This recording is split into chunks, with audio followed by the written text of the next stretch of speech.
સુરતમાં ભારે વરસાદ વચ્ચે ભીમરાડ ખાતે આવેલ પાયોનિયર લક્ઝરિયા બિલ્ડિંગમાં બેડરૂમની પીઓપીની સીલિંગ પડી જતા એક 6 મહિનાના બાળકનો બચાવ થયો હતો તો બિલ્ડર સામે રહીશોમાં રોષ જોવા મળ્યો હતો। સુરતમાં વરસતા વરસાદ વચ્ચે ભીમરાડ વિસ્તારમાં આવેલ પાયોનિયર લક્ઝરિયા બિલ્ડિંગમાં બેડરૂમની પીઓપીની સીલિંગ પડી ગઈ હતી।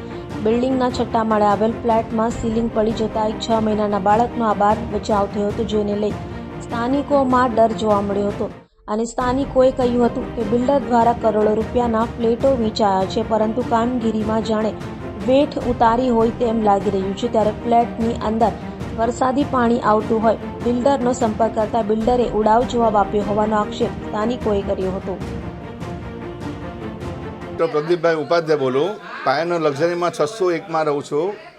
હવે મારે ત્યાં છેલ્લા 3 દિવસથી વરસાદમાં ઉપર સ્લેબમાંથી પાણી પડે છે અને એના હિસાબે આખું પીઓપી નીચે પડી ગયું છે। મારો 3 મહિનાનો ગ્રાન્ડસન મારો સૂતો હતો, એના વાગતા વખતે બચી ગયો છે। બિલ્ડરને ફોન કરું છું, બિલ્ડર કોઈ જવાબ નથી આપતું।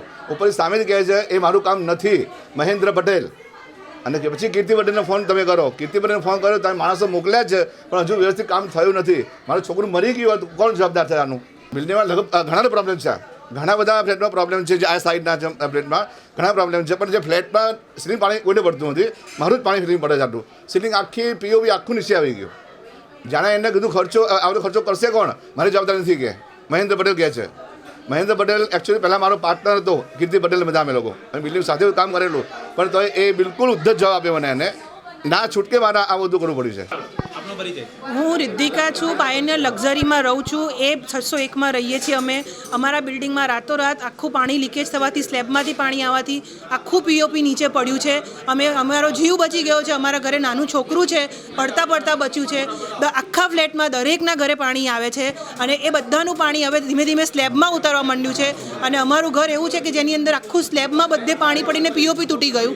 બિલ્ડિંગને બને 1 વર્ષ નથી થયો, લક્ઝરી નામ છે, પૂરેપૂરી બધે જ પૈસા વસૂલ કર્યા છે અને આજે બિલ્ડર કોઈ રિસ્પોન્સ નથી આપતો।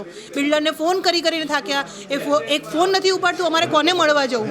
મહેન્દ્ર પટેલ ને કીર્તિભાઈ પટેલ બંનેને ફોન કર્યા છે, કોઈ સામેથી ફોન નથી કરતું, કોઈ ફોનનો રિપ્લાય નથી આપતું, અમારે કોને મળવા જવું?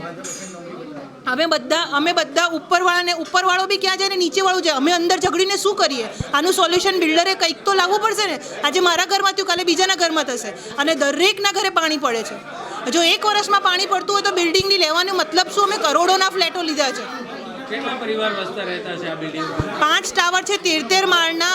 અમારી પાસે અત્યારે તો 200 લેડીઝ તો અત્યારે હાજર છે, એટલે દરેકના ઘરે પાણી છે। તમે કોઈ બી ઘર ખોલો ને નોક કરો, કોઈના ઘરે પાણી ના હોય એવું મને કહો।